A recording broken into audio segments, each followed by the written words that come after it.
Hi, my name is Justin Smith. That's Emily, and welcome back to another episode of the Western Canon Project, where we are reading the entirety of the Western literary canon. Not from start to finish, but we will be picking each author and reading their works exclusively before moving on to another author. So, from Emerson, who we are reading today, I might go to the Bible after that, or to F. Scott Fitzgerald. It's just open to whatever I feel I want to read next. And at the moment, though, we have our first author, Emerson, and we are in the midst of reading essays from his first series. And the last of the essays in the first series is called Art. It is one of the shorter ones. So without further ado, I will start. Give to barrows, trains, and pans grace and glimmer of romance. Bring the moonlight into noon, hid in gleaming piles of stone. On the city's paved street plant gardens lined with lilac sweet. Let spouting fountains cool the air, singing in the sun-baked square. Let statue, picture, park, and hall, ballad, flag, and festival, the past restore, the day adorn, and make each morrow a new morn. So shall the drudge in dusty frock spy behind the city clock retinues of airy kings, skirts of angels' starry wings, his fathers shining in bright fables, his children fed at heavenly tables. 'Tis the privilege of art thus to play its cheerful part, man and earth to acclimate and bend the exile to his to his fate, and moulded of one element with the days and firmament, teach him on these the stairs to climb, and live on even terms with time, whilst upper life the slender rill of human sense doth overfill. Because the soul is progressive, it never quite repeats itself, but in every act attempts the production of a new and fairer whole. This appears in works of both useful and fine arts, if we employ the popular distinction of works according to their aim, either at use or beauty. Thus in our fine arts, not imitation but creation is the aim. In landscapes the painter should give the suggestion of a fairer creation than we know. The details, the prose of nature he should omit and give us only the spirit and splendor. He should know that the landscape has beauty for his eye because it expresses a thought which is to him good, and this because the same power which sees through his eyes is seen in that spectacle, and he will come to value the expression of nature and not nature itself, and so exalt in his copy the features that pleasure him. He will give the gloom of gloom and the sunshine of sunshine in a portrait. He must inscribe the character and not the features, and must esteem the man who sits to him as himself only an imperfect picture or likeness of the aspiring original within. What is that abridgment and selection we observe in all spiritual activity, but itself the creative impulse? For it is the inlet of that higher illumination which teaches to convey a larger sense by simpler symbols. What is a man but nature's finer success in self-explication? What is a man but a finer and compacter landscape than the horizon figures, nature's eclecticism? And what is his speech, his love of painting, love of nature, but a still finer success? All the weary miles and tons of space and bulk left out, and the spirit of moral of it contracted into a musical world, or the most cunning stroke of the pencil. But the artist must employ the symbols in use in his day and nation to convey his enlarged sense to his fellow men. Thus the new in art is always formed out of the old. The genius of the hour sets his ineffaceable seal on the work that gives it an inexpressible charm for the imagination. As far as the spiritual character of the period overpowers the artist and finds expression in his work, so far it will retain a certain grandeur, and will represent to future beholders the unknown, the inevitable, the divine. No man can quite exclude this element of necessity from his labor. No man can quite emancipate himself from his age and country, or produce a model in which the education, the religion, the politics, usage, and arts of his times shall have no share. Though he were never so original, never so wilful and fantastic, he cannot wipe out his work every trace of the thoughts amidst which it grew. The very avoidance betrays the usage he avoids. Above his will and out of his sight, he is necessitated by the air he breathes and the idea on which he and his contemporaries live and toil. To share the manner of his times without knowing what that manner is. Now that which is inevitable in the work has a higher charm than individual talent can ever give, inasmuch as the artist's pen or chisel seem to have been held and guided by a gigantic hand to inscribe a line in the history of the human race. The circumstance gives a value to the Egyptian hieroglyphics, to the Indian, Chinese, and Mexican idols, however gross and shapeless. They denote the height of the human soul in that hour, and were not fantastic, but sprung from a necessity as deep as the world. Shall I now add that the whole extant product of the plastic arts has herein its highest value as history, as a stroke drawn in the portrait of that fate, perfect and beautiful, according to whose ordinations all beings advance to their beatitude? Thus, historically viewed, it has been the office of art to educate the perception of beauty. We are immersed in beauty, but our eyes have no clear vision. It needs, by the exhibition of single traits, to assist and lead the dormant taste. We carve and paint, or we behold what is carved and painted, as students of the mystery of form. The virtue of art lies in detachment, in sequestering one object from the embarrassing variety. Until one thing comes out of the connection of things, there can be enjoyment, contemplation, but no thought. Our happiness and unhappiness are unproductive. The infant lies in a pleasing trance, but his individual character and his practical power depend on his daily progress in the separation of things, in dealing with one at a time. Love and all the passions concentrate all existence around a single form. It is the habit of certain minds to give in all excluding fullness to the object, the thought the word they alight upon, and to make that for the time, the deputy of the world. These are the artists, the orators, the leaders of society. The power to detach and to magnify by detaching is the essence of rhetoric in the hands of the orator and the poet. This rhetoric or power to fix the momentary imminency of an object, so remarkable in Burke, in Byron, in Carlyle, the painter and sculptor exhibit in color and in stone. The power depends on the depth of the artist's insight of that object he contemplates. For every object has its root in the central nature, and may of course be so exhibited to us as to represent the world. Therefore each work of genius is the tyrant of the hour, and concentrates attention on itself. For the time, it is the only thing worth naming to do that. Be it a sonnet, an opera, a landscape, a statue, an oration, the plan of a temple, of a campaign, or of a voyage of discovery. Presently we pass to some other object which rounds itself into a whole as did the first, for example, a well-laid garden, and nothing seems worth doing but the laying out of gardens. I should think fire the best thing in the world, if I were not acquainted with air, and water, and earth.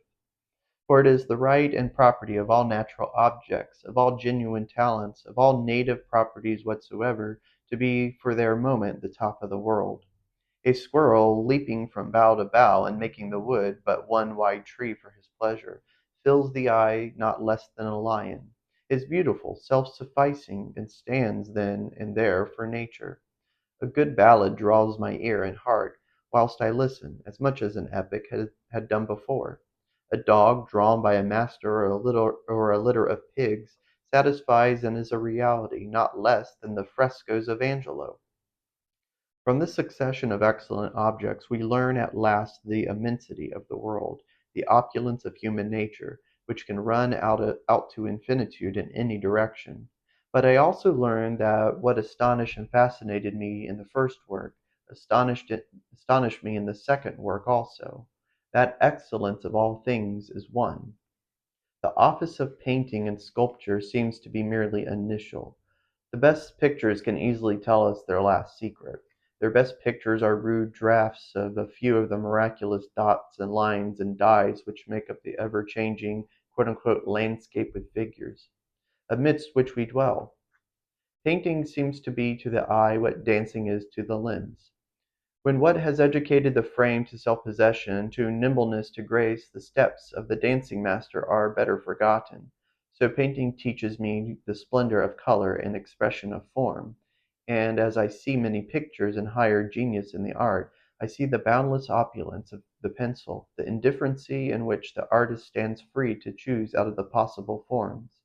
If he can draw every picture which nature paints in the street, with moving men and children, beggars and fine ladies, draped in red and green and blue and gray, long-haired, grizzled, white-faced, black-faced, wrinkled, giant, dwarf, expanded, elfish, capped and based by heaven, earth, and sea.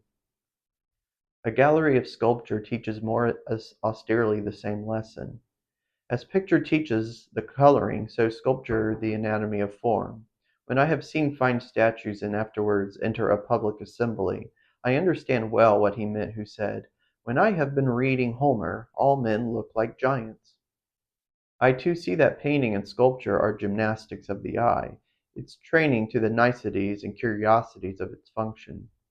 There is no statue like this living man, with his infinite advantage over all ideal sculpture of perpetual variety. What a gallery of art have I here! No mannerist made these varied groups and diverse original single figures. Here is the artist himself improvising grim and glad at his block. Now one thought strikes him, now another, and with each moment he alters the whole air, attitude and expression of his clay. Away with your nonsense of oil and easels, of marble and chisels, except to open your eyes to the masteries of eternal art.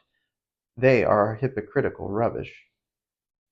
The reference of all production at last to an aboriginal power explains the traits common to all works of the highest art, that they are universally intelligible, that they restore to us the simplest states of mind, and are religious, since what skill is therein shown is the reappearance of the original soul, a jet of pure light.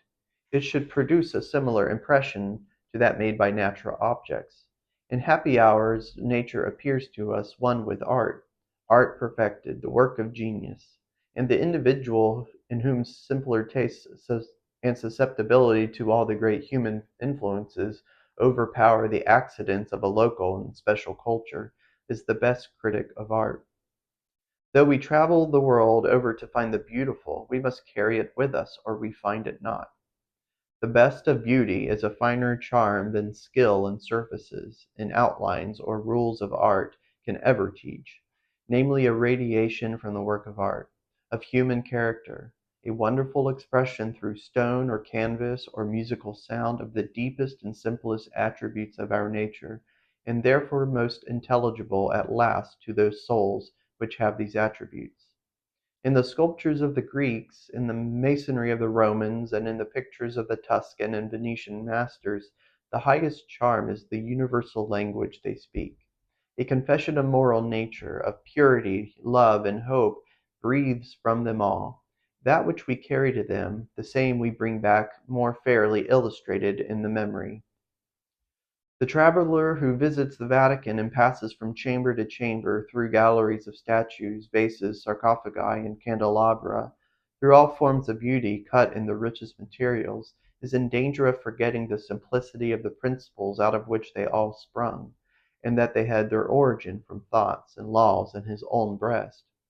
He studies the technical rules of these wonderful remains, but forgets that these works were not always thus constellated, that they are the contributions of many ages and many countries, that each came out of the solitary workshop of one artist, who toiled perhaps in ignorance of the existence of other sculpture, created his work without other model save life, household life, and the sweet and smart of personal relations, of beating hearts and meeting eyes, of poverty and necessity and hope and fear. These were his inspirations, and these are the effects he carries home to your heart and mind.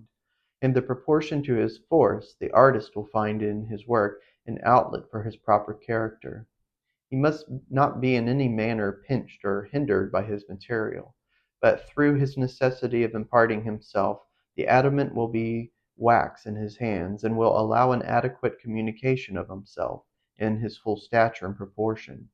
He need not cumber himself with a conventional nature and culture, nor ask what is the mode in Rome or in Paris, but that house and weather and manner of living which poverty and the fate of birth have made at once so odious and so dear, in the gray unpainted wood cabin on the corner of a New Hampshire farm, or in the log hut of the backwoods, or in the narrow lodging where he has endured the constraints and seeming of a city poverty, will serve as well as any other condition as the symbol of a thought which pours itself indifferently through all. I remember when in my younger days I had heard of the wonders of Italian painting. I fancied the great pictures would be of great strangers, some surprising combination of color and form, a foreign wonder, barbaric pearl and gold, like the spontoons and standards of the militia, which play such pranks in the eyes and imagination of schoolboys. I was to see and acquire I knew not what. When I came at last to Rome and saw with eyes the pictures, I found that genius left to novices the gay and fantastic and ostentatious, and itself pierced directly to the simple and true; that it was familiar and sincere; that it was the old eternal fact I had met already in so many forms, unto which I lived; that it was the plain you and me I knew so well, had left at home in so many conversations. I had had the same experience already in a church at Naples. There I saw that nothing was changed with me but the place, and I said to myself, "Thou foolish child, hast thou come out hither over 4,000 miles of salt water to find that which was perfect to thee there at home?" That fact I saw again in the Accademia at Naples, and in the chambers of sculpture, and yet again when I came to Rome, and to the paintings of Raphael, Angelo, Sacchi, I believe, Sacchi, Titian, and Leonardo da Vinci. "What old mole workest thou in the earth so fast?" It had traveled by my side; that which I fancied I had left in Boston was here in the Vatican, and again at Milan and at Paris, and made all travelling ridiculous as a treadmill. I now require this of all pictures, that they domesticate me, not that they dazzle me. Pictures must not be too picturesque. Nothing astonishes men so much as common sense and plain dealing. All great actions have been simple, and all great pictures are. The Transfiguration by Raphael is an eminent example of this peculiar merit. A calm, uh, benignant beauty shines over all this picture, and goes directly to the heart. It seems almost to call you by name. The sweet and sublime face of Jesus is beyond praise, yet how it disappoints all florid expectations! This familiar, simple, home-speaking countenance is as if one should meet a friend. The knowledge of picture dealers has its value, but listen not to their criticism when your heart is touched by genius. It was not painted for them, it was painted for you, for such as had eyes capable of being touched by simplicity and lofty emotions. Yet when we have all said our fine things about the arts, we must end with a frank confession that the arts, as we know them, are but initial. Our best praise is given to what they aimed and promised, not to the actual result. He has conceived meanly of the resources of man who believes that the best age of production is past. The real value of the Iliad or the Transfiguration is as signs of power. Billows or ripples they are of the stream of tendency, tokens of the everlasting effort to produce, which even in its worst estate the soul betrays.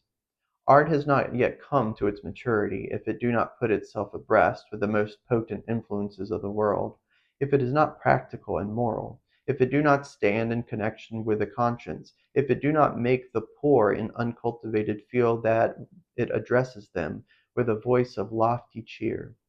There is higher work for art than the arts. They are abortive births of an imperfect or vitiated instinct.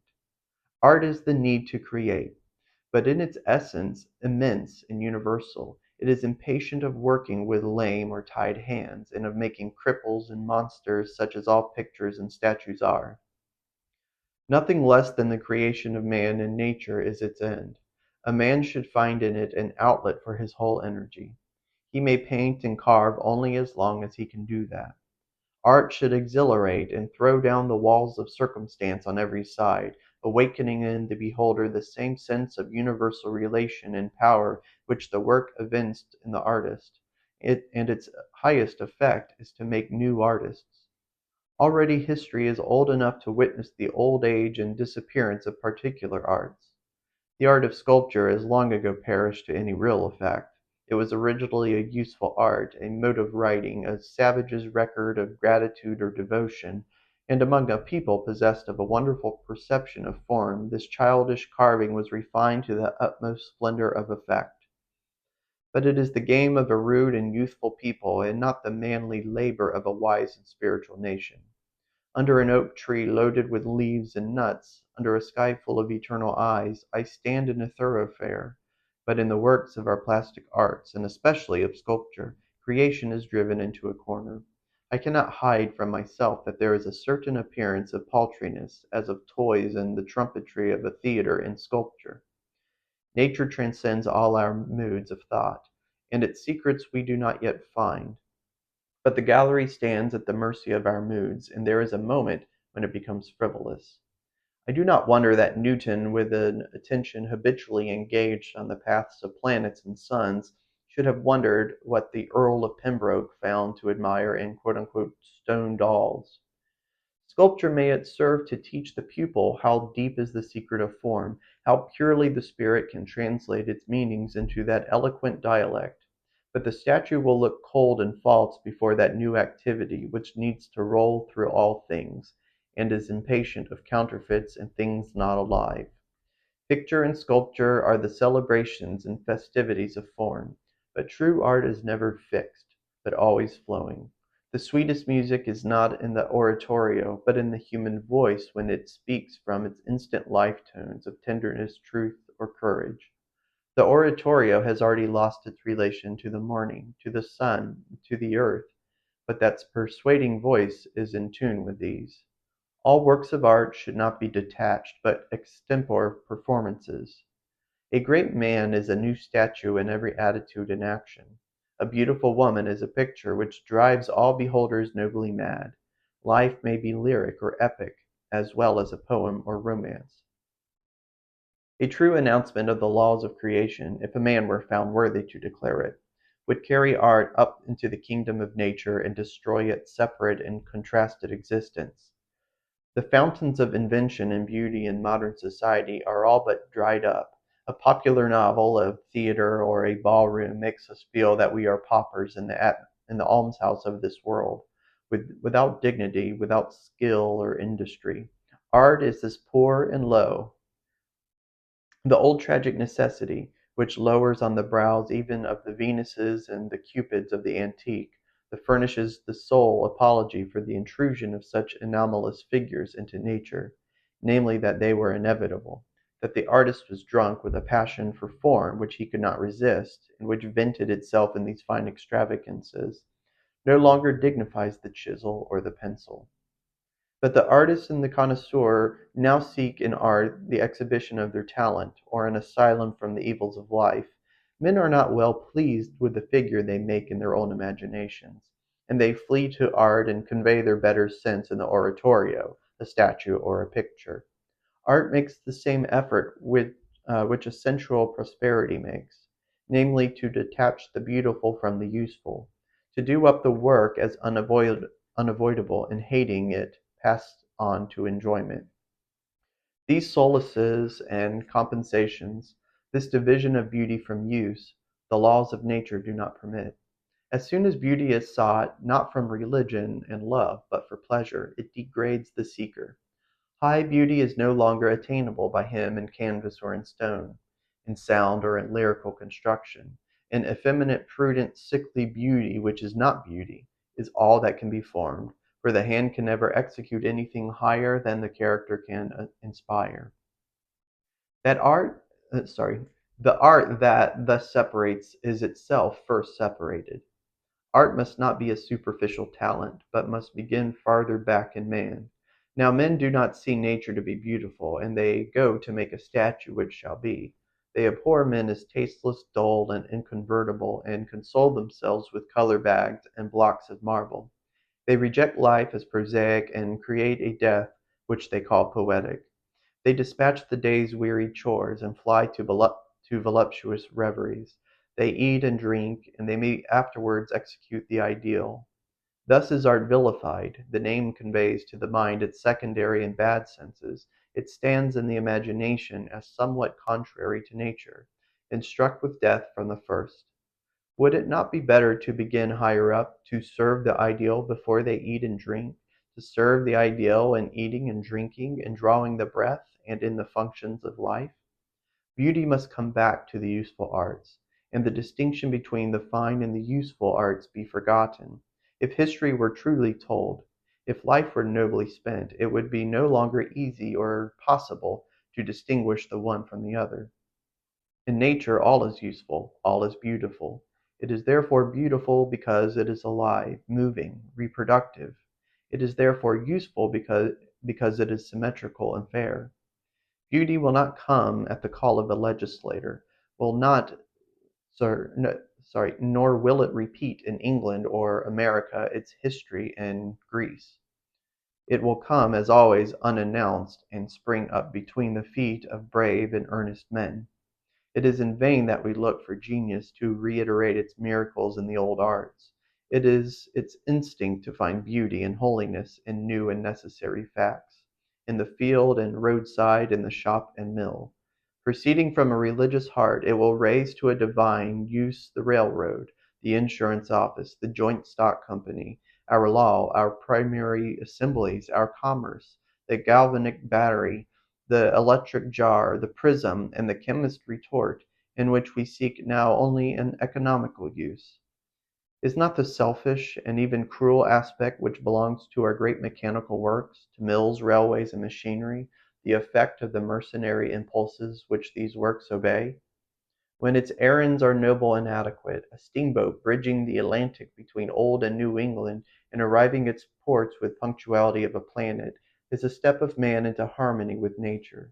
The boat at St. Petersburg which plies along the Lena by magnetism needs little to make it sublime.